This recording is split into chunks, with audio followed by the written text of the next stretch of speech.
I would probably say that was the most trying years of our marriage. Yeah, I'd like to say that was the beginning of all this. Yeah.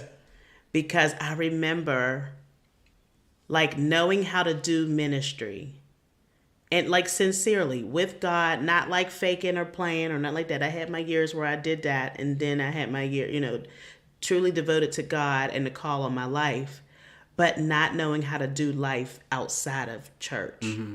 And that is where the questioning began.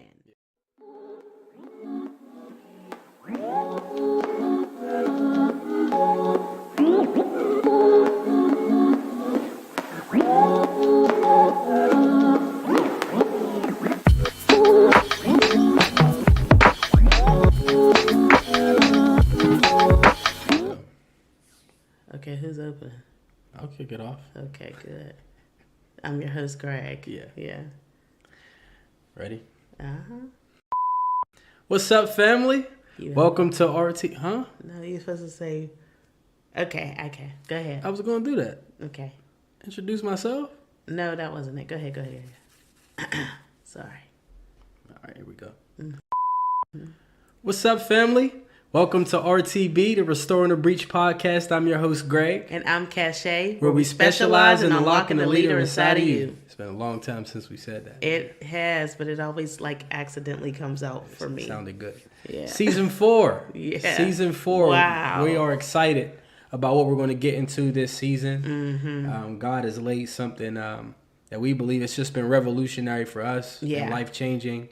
And we're seeing him do it in so many different arenas today, where he has become more real, more personable, and just breaking down the walls of tradition, and so many other things. And so our title for this season is Losing My Religion. Mm-hmm. Now, just that alone, some people will watch this and they've already turned us off. Yeah. Don't click no buttons. They've already called us heretics because they don't. Well, they might have saw the flyer and was like, I ain't even listening to it. But just some might be intrigued. If you're watching, you were daring. Yeah. Daring. So this reminds me of when it's a play on words. It reminds me of when Kirk Franklin. Remember, he did an album. He did the album "Losing My Religion," and I remember I didn't want to listen to it. Me either. I didn't want to listen to it. Or a good friend of ours was like, I got the album. Do you want to listen to it? You want to check it out?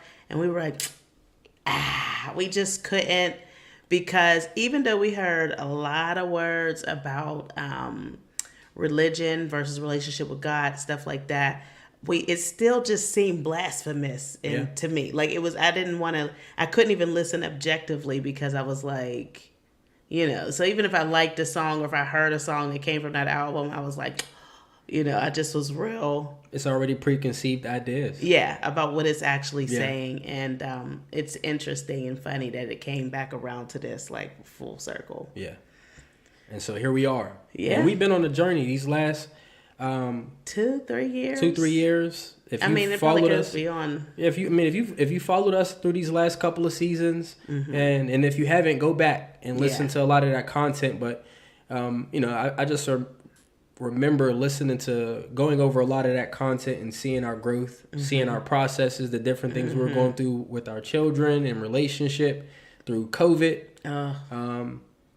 This whole thing. It's real. It's real. But there's been a development process, and there's been a freeing and a liberating, I believe, by the Holy Spirit for us in so many ways. Oh, man. for sure. Absolutely. Just to live, man. Just to live. Yeah. And so that's what we're going to be diving into this season. But before we do any of that, if you're a new listener or if it's been a while since you've listened to some of the stuff that was a part of our story, we just want to give some background. Where do we start here?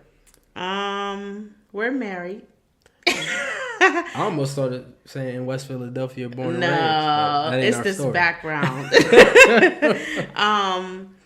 We've been married 13 years. It'll be 14 in March. We've been together for 14 years. And it's still spicy. Everything happened rather quickly, I'd like to say. Once the ball got rolling, we knew each other for a long time. He was like a brother in Christ, literally. Growing up in church together. Yeah. This is why this is such a personal story, because we really went through a bulk of this kind of together in our own way, and it you would never have thought that we'd end up together. Some people say, I knew, but there was no signs of us ever being together. No. So, it surprised us too. I woke up for at least 5 years looking across the bed like, I can't believe I married him. It was not what I thought. Not that he isn't a handsome specimen, but he was like a little brother. Yeah. He was. And so we have 5 kids, and we've done ministry together for, years. Yep. On the worship team together. Uh-huh. Served as youth leaders. So many aspects. Ministers. Yeah. Did all the things. Yep. Yep. And though we knew, it's not that we did not know God, but I feel like this season in our lives has been like a freeing to know God differently. And I'd dare to say much better than it ever has been before. Yeah. And I think, I know, let me change my language here. I know that God has called us to use our voice to free people. We've been in leadership roles, and none of these credentials we're throwing out is to puff us up, but it's to paint a picture of half of it. What we talk about is coming. I don't want to do it. No, this is us painting a picture of our experience. Yeah. And that and we're not looking at this stuff from this outsider peripheral perspective. We know about the politics of ministry. Yeah. We know about the struggles of being able to make decisions as you're growing in life. Yeah. And you're wrestling with all your church responsibilities, but now you have life responsibilities that conflict with it. Things like this are what we know. Inside. Yeah. We know the inside and the outside inside. So this is what I mean by that. Yeah. The inside is like the leadership, like the deep stuff, like you're in the meetings and all of that stuff. And then there is a place that I call like you're inside because you're in leadership, but you may be becoming viewed as an outsider because you may not be, conforming to certain things. Yeah. We've been in both of those. Yeah, where they call you a rebel or a maverick. We've been inside and outside inside. Yeah. And that's what we want. That's what we want to talk about. We want to be able to. People are struggling with these things every day. There are some folks that have walked away from the faith. Yeah. Because of their experiences. There are some people that are completely foreign to this lifestyle, to being a believer in Christ. What is that? Yeah. And so we want to paint a picture of who Christ truly is, who God the Father truly is, what the Holy Spirit is to us, and what a gift He is for us. Yes. And just how to live, man, how to be a parent, how to be a husband and wife, how to desire a relationship in the right way, how to walk in your singleness the proper way in preparation for a relationship if you want to, how to take, just living, just to get control of it again. Yeah. I think the biggest thing is just how to really do life with God. That's real. Whatever space you're in. Yeah.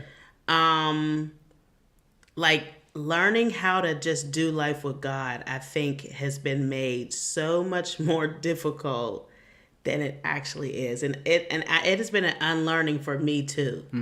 Like, if we want to, I wanted to get into our background in ministry in the way of, like, what was your experience in church, like, from your what age and your experience with God in church? All right, so let's get into it, because we've been given a lot of intro paragraphs, so we'll just dive into the meat. Yeah. Okay, so I started going to church probably around 4 or 5. Five. I was in definitely kindergarten, first grade. 5, 6. And in that same ministry from childhood all the way up until marriage. Yeah. But through that time frame, from childhood, I was in everything. Youth choir.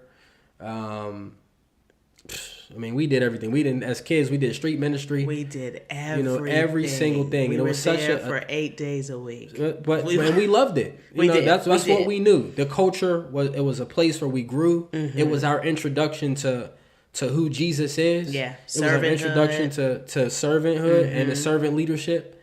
And it was just what we lived, man. I took it into even in high school when I started playing basketball. high school basketball, man, I told my coach that I couldn't come to practice on Friday nights because it was youth night. Yeah. And that's the level of devotion. Yeah. You know, I'm pretty sure if I was in that same place and I made it in the NFL, I'd probably be like, man, I can't play. Yeah. I got to go to church on Sunday. Can we have these games? I'll be on Monday Night Football, Thursday night. I'll be at all the practices, but Sunday I can't come. Yeah. And so that's just one of those pictures of like, that's the level of devotion and commitment that you know I had to everything ministry focused. Yeah. And everything. And then from there, you know, so it progressed into, we'll fast forward to going to college.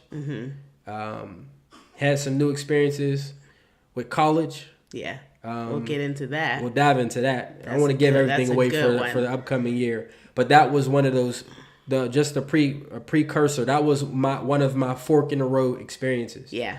And where it really challenged my theology, challenged my understanding of who God is to me. That was the first space for you. It challenged my perception of church leaders, where I place them in my life. What does it mean to honor your leader versus still making decisions for yourself? When are you out of the will of God? When are you in the will of God? You're talking What's the about perfect all will the of God? stuff. You know, I ain't getting into it. No, I'm just saying he's given all like these. I gotta juicy it up. These are the man. things that like plague us daily. Yeah. When you are like in church, yeah, and you're saved a lot of the time, especially when you come from like we did. Like, let me just say that Greg was like the poster boy of like. When we look back at the videos where he was praying, man, everybody was all clapping. He was praying hellfire and brimstone. I was cussing people out real gently. A way. God, for people who said that they ain't got no reason to be happy, God. I get embarrassed. He was so just thinking of that. Intense. But Greg was like so saved. If you guys ever met somebody or you see somebody in church and they're like, if anybody had like what son did they want? What do they want their son to be like? Or like he was just a good Christian young man. Then life happens. Greg's like, please. He got his stories is good. Greg has like this little bit, and he ran back to Jesus every single time. He was the son that stayed in the house at the prodigal son. He was not the prodigal son. But that was how I think that's how you developed into who you are today, though.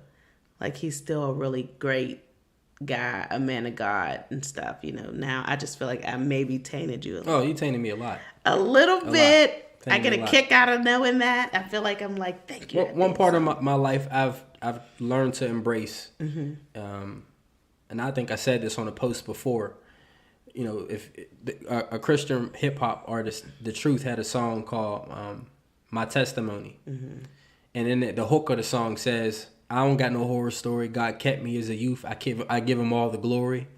Though my story wasn't dope, but now I know the blood of the Lamb has saved my soul. That's my testimony." And that's pretty much what I think. I said all those. I thought you was going to rap. Truth, if I messed your lyrics up, man, I apologize. But, you know, we'd love to have you on the podcast. Just a plug. But anyway, that was my life. I feel like God had this covering on me for a lot of different things, man. There were things I feel like that He didn't even allow me to have a taste or a desire for. It wasn't like temptation was dangling before me and I was foaming at the mouth, struggling to walk that way. There were some things with that. But for the most part, God kept me covered. Yeah. And I believe it was to allow me to grow in a certain space. Yeah.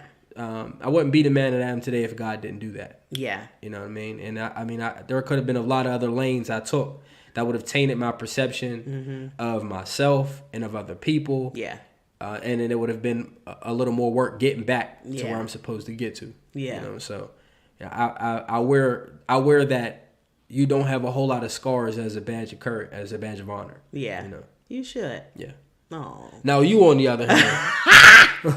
Listen here. My story is kind of similar. My family, it's hard to explain the dynamic because I was from, my parents were divorced. So I had two different sides of the spectrum when it came to God. So one side, which was my mom's, I had my grandma my great grandmother, sorry, who brought Jesus to the family. Mm-hmm. And she was like real intense. She's still alive. Very intense with God and who he was and stuff like that. And then there's the other side where my grandma and my family went to church, but then they, did their thing the rest of the week. And it was more of a, I guess, a belief, but like not an actual walking out and living. So it was like two different sides of the spectrum as far as God was concerned. So I didn't really, like, there was always something. My mom was saved, and she always used to say, you only went two places when you were a baby. Your first place was church, your second was a doctor, or vice versa, something like that. But there was that side who, it could be very intense, and then my dad's side that was real, like, chill about Jesus. But there was always something with me where, like, my mom, she would watch Joyce Meyer, Ivy Hilliard, different preachers on Sundays and stuff, and she would talk to me about God. And I remember at a young age, like, we'd be watching, like, Joyce Meyer before I went to elementary school. And when she would talk about repenting, I always felt like I needed to, even though I didn't, like, know why or didn't know what I did. I always there was always something inside that was, like, curious about it. And a lot of that I enjoyed church when I went. I liked the music part, of course, it makes sense. But I didn't, it didn't really get activated until I started at the church that you and I went to. So when I was about 13, we started going to a church because my uncle had passed away. We went there. My whole family had been looking for a church, and, like, the Spirit of God was there. Everybody kept talking about the music and stuff, and it became our church home. And I always say that my uncle died to get me there because, that was the first time I could say I felt the Spirit of God. Lots of things happened, too long of a story to say, but just a lot of different things happened. I ended up being on the worship team, over the youth worship team. Then eventually I became the minister of music. And this was like, youth nights. I was 19 when I became a minister. Yeah. Youth nights it was just like life there. That was my place, like, so much that I almost alienated my friends. Like, I brought my friends there, but I didn't do a lot of stuff outside of there because we were like a family. We were always together all the time, but God was really moving. That was where we really learned the Spirit of God. I didn't get baptized then because I was real bougie about that. That's another story. We want to get our hair wet. I was young.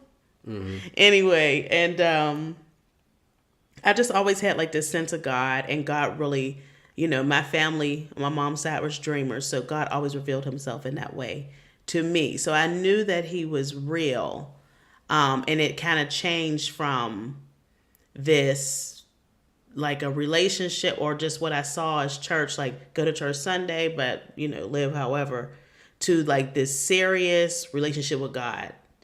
And God was, like, revealing things to me and showing me things at a very young age. I remember my grandma bought me a Bible, and when I would read it, I would cry. I don't know why I was crying.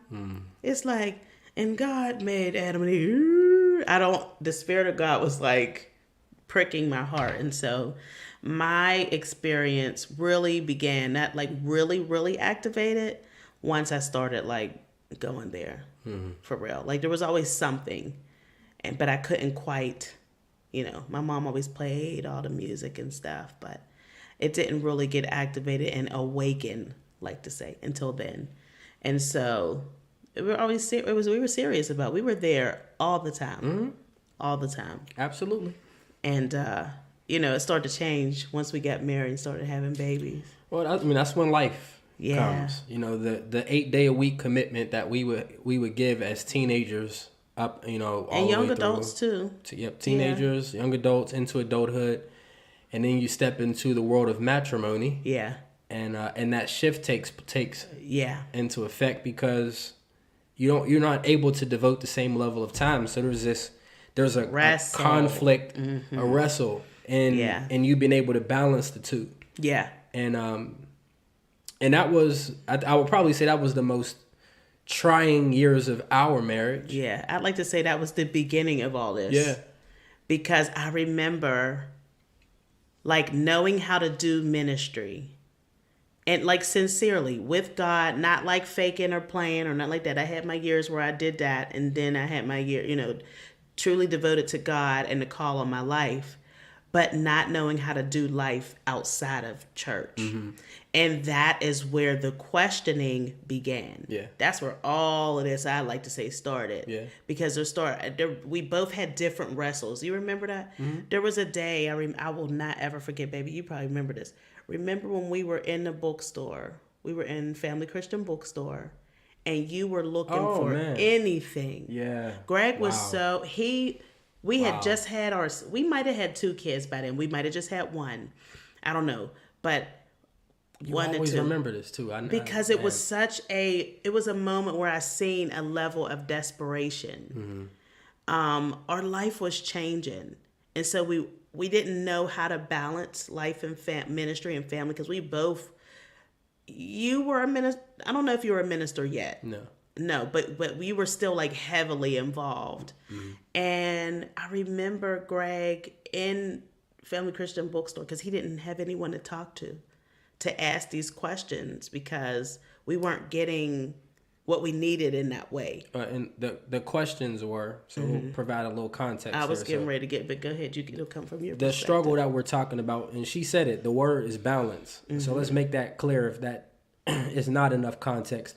We were trying to figure out how to be committed to ministry. Full church time. Responsibilities throughout the weekend. Those church responsibilities can consist of Wednesday night Bible study, being a youth leader on Friday nights, our Sunday commitments, and then we're not talking about worship team. Extra responsibilities or programming. Our church did a lot of revivals. Yeah, they wanted us at everything. So and then with that, outside of the church, as Shay already mentioned, we're trying to balance how to have our own resting time, spend time together.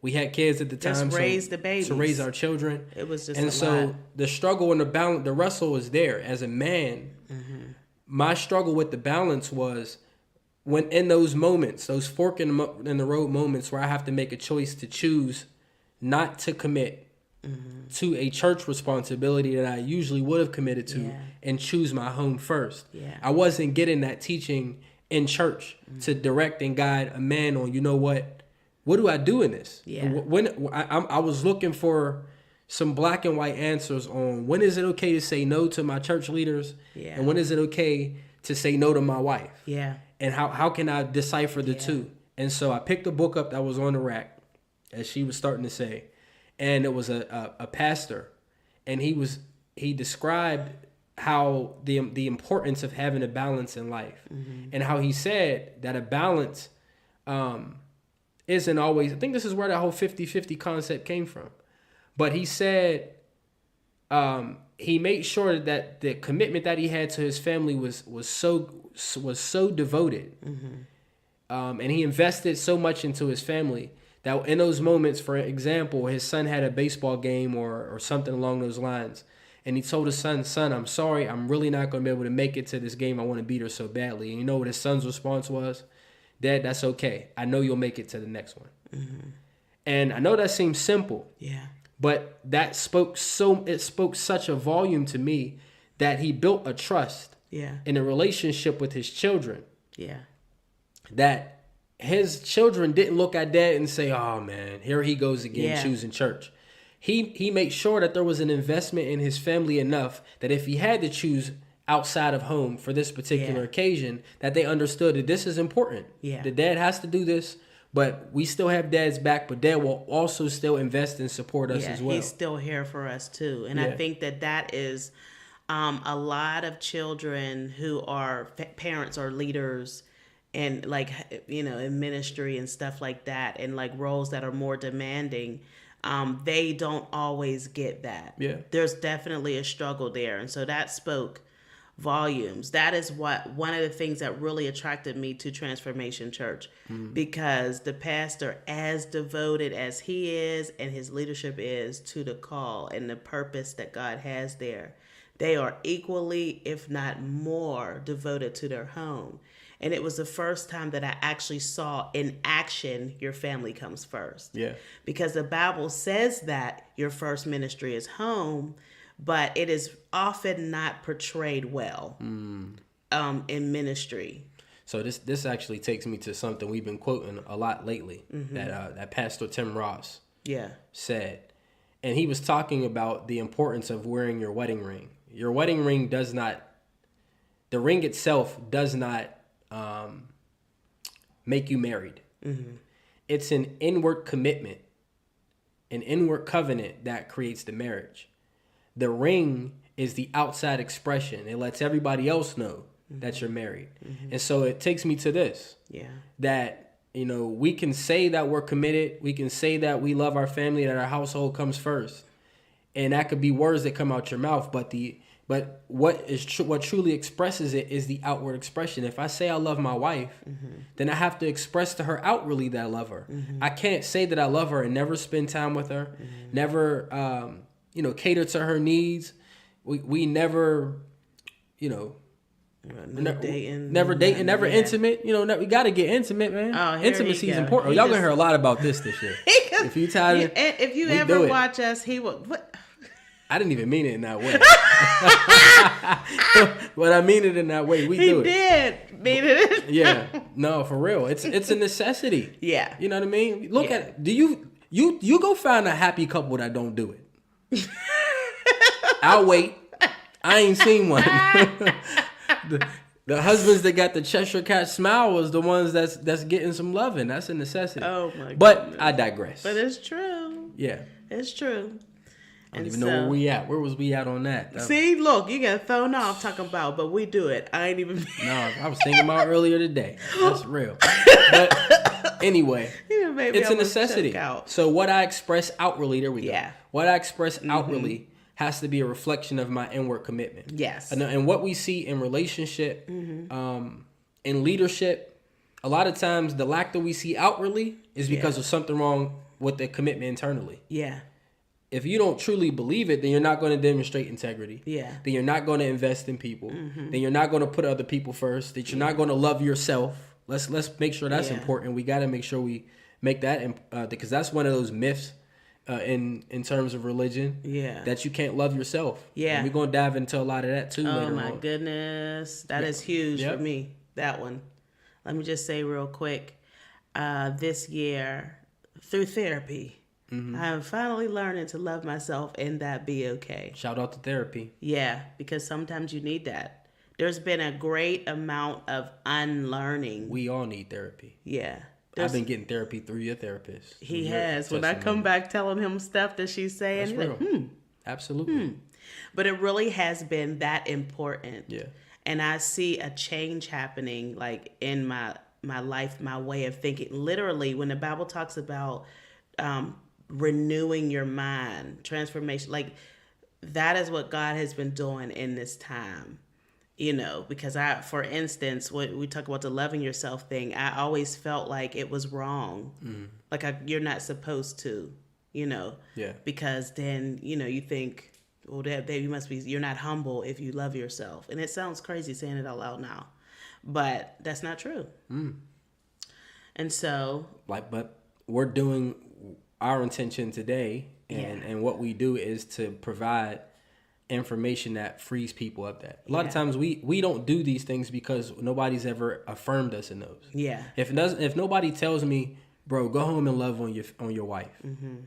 But the only information that I get externally is be at the church. Yeah. Devote your time to serving people in your community. Kingdom, this is go to work. If everything that I hear is telling me as a man is defined by what he does outside, and I'm not getting affirmed from a different way, whether it's me reading books, getting information from people online, having friends or mentors that are giving me that information, then all I know is what I'm told. Yeah. And so the way that we debunk those myths is by giving biblically sound information and life skills, stuff that's going to say, yo, it's okay when you're grieving to feel pain. Yeah. It's okay for you to want it to stop. Yeah. You're not wrong for that. And then but what we do is we say I need to shut those feelings down, shut those emotions down. No, it's a natural part of your process. Yeah, that's me. I don't like feelings I like to get past it. But embracing it, and then helps you. Exactly. Embracing it and saying, okay, I'm not going to fight against the emotion or how I feel in this moment. How I overcome it is saying, I recognize that that's a natural component of me, but it will not control me. Yeah. It's just like, it's what our emotions are. God has given us these emotions as signifiers of certain things, whether it's fear, discernment for whatever may be happening. They're all tools, Pain, but they're not tears. supposed to be our steering wheel. They're our engine. Yeah. To help the vehicle move. That reminds me of every time that I hear about like emotions not controlling, it reminds me when we were young. You remember there was a girl in our youth group and she cried all the time. Do you remember that? Mm-mm. My memory is bad. If I tell you, if I say the name, but don't do that. No, I'm not going to say it here. If I say it later, you'll be like, oh yeah. Yeah. She was the example of like your emotions just always. Oh man. Every time that I hear that, I think about her. She cried all the time. Something was going on. Mm-hmm. Anyways, I think that wraps up pretty much us. Oh man.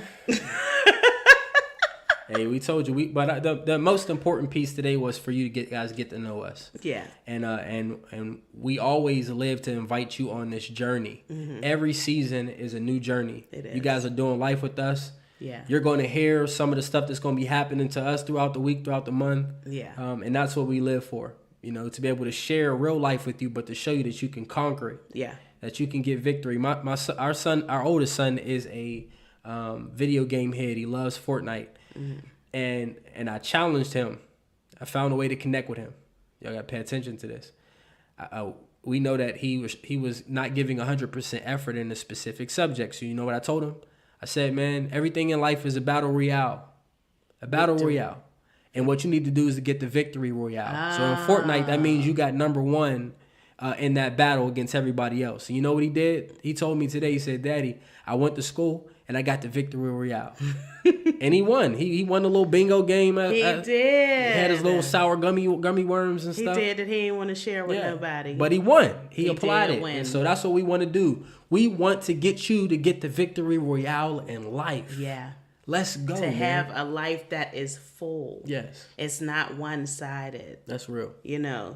I almost said something, but it's for the next. Oh, man. You're meant to be number one in your life. There's nobody like you. Mm-hmm. You are unique. Yeah. You're not ready-made, which means that you are a robot created like everybody else. Mm-hmm. You're not a fast food joint. God has custom designed you and designed us for specific purposes, and that's what we want you to be to tap into throughout this season. Oh, that's good. It's gonna be good. I love it. All right, it's gonna be great. We know, but it's important, man, to continue to follow. Go back and listen to some of the old content. Get caught up because it's only gonna help you on this journey. All right. Mm-hmm. So we love you guys. Mm-hmm. Thank you for tuning in. We want to provide intentional. It's been a long time. It's so good to be back with you. But intentional living. Intentional leadership. Intentional leadership for intentional living, man. Y'all know what it is, man. So take care. God bless. All right. God bless. Hey, before you go, make sure you subscribe to the channel and like this video.